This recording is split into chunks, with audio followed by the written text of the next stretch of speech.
नमस्कार मित्रांनो, ठरलं तर मग या आजच्या भागामध्ये आपण बघणार आहोत की सायली कल्पनाला विचारते की आई, बाबा रागवल्यानंतर तुम्ही त्यांचा राग कशा पद्धतीने घालता हो? तेव्हा कल्पना म्हणते की काय ग, असे का विचारतेस आणि असे विचारून तुला पूर्णही आजीचा राग घालवायचा की काय? तेव्हा सायली मात्र काहीच उत्तर देत नसते। त्यानंतर अर्जुन हा बाहेरून कॉफी पिल्याचा कप घेऊन येतो आणि कल्पनाला म्हणतो की आई, येथे हा कप ठेवला आणि मी माझ्या रूममध्ये आहे, स्टडी करतो। तेव्हा लगेच अर्जुन हा रागाने आतमध्येच निघून जातो। तर सायली अर्जुनकडेच बघत असते। तर कल्पना आणि विमल यांच्या लक्षात येते की नक्कीच सायली आणि अर्जुनचे काहीतरी भांडण झाले।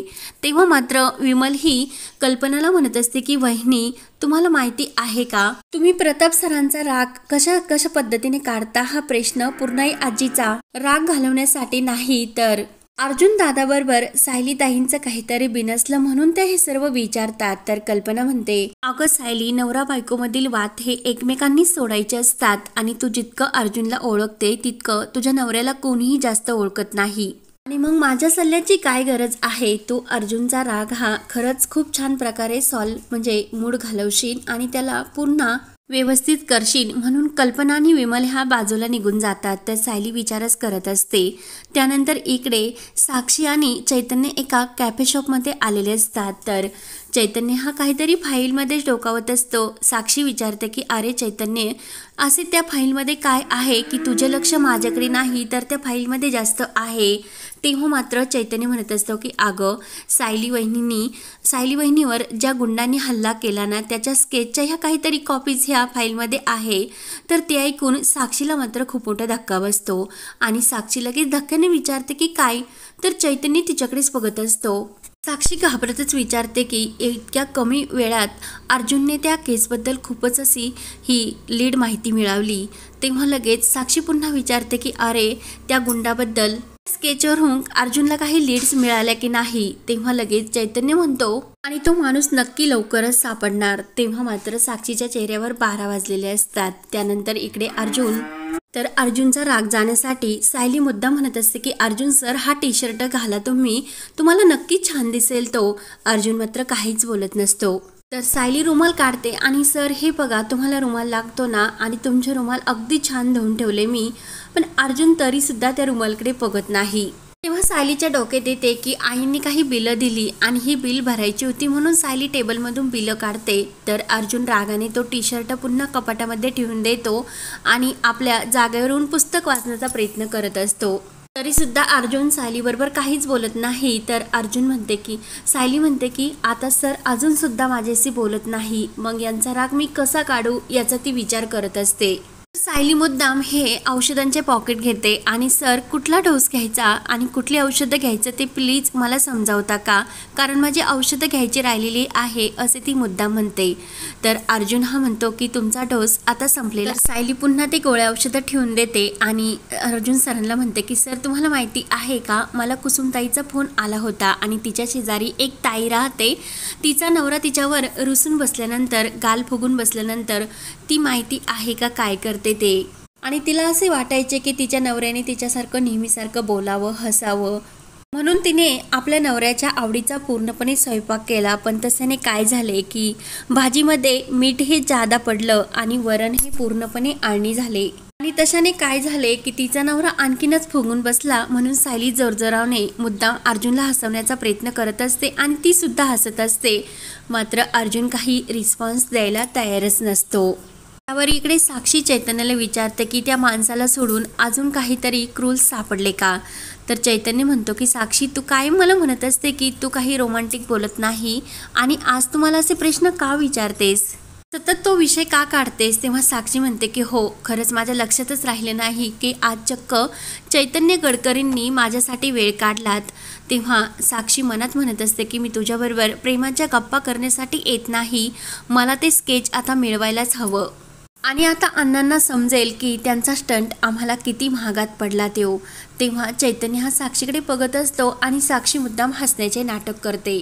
त्यानंतर इकडे अर्जुन सायलीला म्हणत असतो की तुम्हाला खोटं बोलता येत नाही, तुम्ही कुसुमताईचं नाव का पुढे करतात, आणि एक म्हणजे तुम्ही माझ्याशी जे काही माझ्यावरून खोटं बोलतात तेच माझ्यासाठी खूप मोठं असं कर्ज आहे आणि ते कर्ज प्लीज अजून वाढू नका। ते एक खूप मोठं असं ओझंच आहे ना माझ्यावर. तर सायली कान पकडते आणि सर प्लीज माफ करा, मी कर्ज आणि ओझं हे शब्द परत कधीही वापरणार नाही, माझी चूक झाली. सायली म्हणते की सर प्लीज तुम्ही मला गडबड घोटाळा म्हणा आणि मी हॉस्पिटलचा खर्च लिहून खरंच गडबड घोटाळाच केला, प्लीज असे मी परत नाही म्हणणार. पण अर्जुन काही उत्तर देत नाही आणि तो बाथरूममध्ये निघून जातो. सायलीला आणखीनच वाईट वाटते. त्यानंतर इकडे साक्षी मुद्दाम एक प्लॅन करते, कारण तिला चैतन्याच्या त्या फाईलमधील ते स्केच घ्यायचे असते, म्हणून ती सॉसची बाटली घेते आणि आपल्या कपड्यावर मुद्दाम सांडते. तर चैतन्य म्हणतो की मी आता तुझ्यासाठी ते साफ करण्यासाठी पाणी घेऊन येतो. तर लगेच साक्षी म्हणते की नाही अरे, टिश्यू पेपर आणण्यासाठी पाठवते. तर लगेच चैतन्य हा टिश्यू पेपर आणण्यासाठी जातो. तर तेवढ्यात लगेच साक्षी त्या फाईलमधील जो काही स्केच असतो तो काढून घेते आणि आपल्या पर्समध्ये ठेवून देते. तेव्हा मात्र त्यावर लगेच चैतन्य विचारतो की तू पर्समध्ये काय ठेवत होतीस. तेव्हा लगेच साक्षी आणखीनच घाबरते आणि अरे टिश्यू आहे की नाही हे चेक करत होते. चैतन्य विचारतो की आता डाग गेला का. तेव्हा लगेच साक्षी म्हणत असते की अरे सर्व ड्रेस खराब झाला. तेव्हा चैतन्य म्हणतो की मला कळलंय साक्षी की हे ड्रेस खराब का झाला. साक्षी आणखीनच घाबरते आणि घाबरतच विचारते की का झालं असेल. तेव्हा चैतन्य म्हणतो की अगं साक्षी तुला माझ्याकडून नवीन ड्रेस पाहिजे म्हणून हे सर्व झाले. तेव्हा साक्षीच्या जीवात जीव येतो.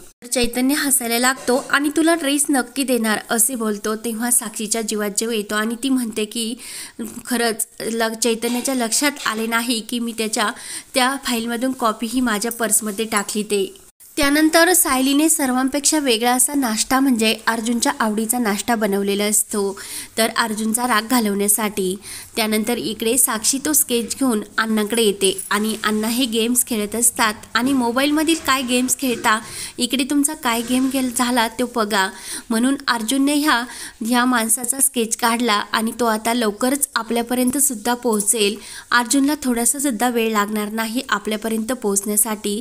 तर अण्णाला सुद्धा खूप मोठा धक्का बसलेला असतो आणि साक्षी सर्व काही हे अण्णांना सांगते. अण्णा ते स्केच पाहून जोरजोराने हसतो. साक्षी विचारते की अण्णा काय हसता हो, हे किती डेंजरस आहे हे तुम्हाला समजत नाही का. तर अगोदर त्या विलासची बॉडी ही त्या आश्रमात पुरली आणि नंतर सायलीवर हल्ला केला आणि आता तर काय.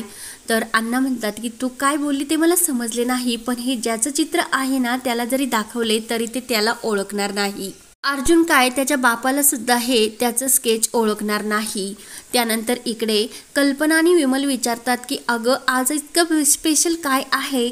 विमल म्हणते की अर्जुन सरांचा तर वाढदिवस सुद्धा नाही, मग तू इतके सारे मेनू त्या का बनवले असतील. तेव्हा मात्र सायली म्हणत असते की आमच्या लग्नाला 7 महिने 1 दिवस आणि हे इतके मिनटं झालेली आहेत, त्यामुळे मी अर्जुन सरांसाठी इतकं प्रेमाने हे सर्व बनवले. विमल म्हणते की वहिनी बघा ना, यांच्या लग्नाला 7 महिने कसे होऊन गेले ते कसे लक्षातच आले नाही. तर अर्जुनच्या डोक्यामध्ये मोठा प्रकाश पडतो. तर लगेच कल्पना म्हणत असते की अर्जुन आणि सायली तुम्ही 7 महिन्याचं हे सेलिब्रेशन वेगळंच करा, पण जेव्हा तुमच्या लग्नाला 1 वर्ष पूर्ण होईल तेव्हा तो दिवस आपण धुमधडाक्यात असं साजरा करू. तर अर्जुन म्हणतो की तो दिवस आमच्या रिलेशनशिपचा शेवटचा दिवस असेल आणि आता त्याला फक्त 5च महिने उरले, म्हणून अर्जुनला जोरात ठसका लागतो. तर सायली लगेच त्यांना पाणी पिण्यासाठी देते आणि अर्जुन सर वर बघा तुमची सासू बसली. सर्वजण चकितच होतात आणि वर कुठे सासू बसत असते का. तेव्हा सायली म्हणते की जेव्हा आश्रमात आम्हाला कुणाला असा ठसका लागायचा ना तेव्हा मधुभाऊ आम्हाला असेच म्हणायचे. तर सर्वजण सायलीच्या त्या बोलण्यावर हसू लागतात. अर्जुनला सुद्धा हसू येते आणि हा भाग येथे संपतो. पुढील भागामध्ये सायली ही बाथरूममध्ये काहीतरी करत असते आणि नळ हा ऑन होतो. सायलीच्या अंगावर खूप पाणी उडत असते आणि ती अर्जुनला आवाज देते. तर अर्जुन हा रोमांटिक होऊन सायलीकडे बघत असतो. तर सायलीला मिठीत घेऊन तो नळ बंद करत असतो. तेव्हा अर्जुन आणि सायली दोघे सुद्धा ओले होतात. तर सायली म्हणते की अर्जुन सर मी कपडे बदलते आणि नंतर तुम्हाला बाहेर जाण्यासाठी सांगते. तेवढ्यात सायली बाहेर येते. तर अस्मिता त्यांच्या रूममध्ये असते आणि विचार करत असते की हे दोघं नवरा बायको आहेत, मग ते असे नाटक का करतात, म्हणजे नेमकं त्यांना काय होते. तर लगेच सायली ही अस्मिताकडे बघत असते. तेव्हा आता अस्मिताला या दोघांवर संशय येणार का आणि अर्जुन सायली अस्मिताला कसे परत हे करणार ते पाहण्यासाठी आपल्या चॅनलला नक्की सबस्क्राईब करत राहा. धन्यवाद.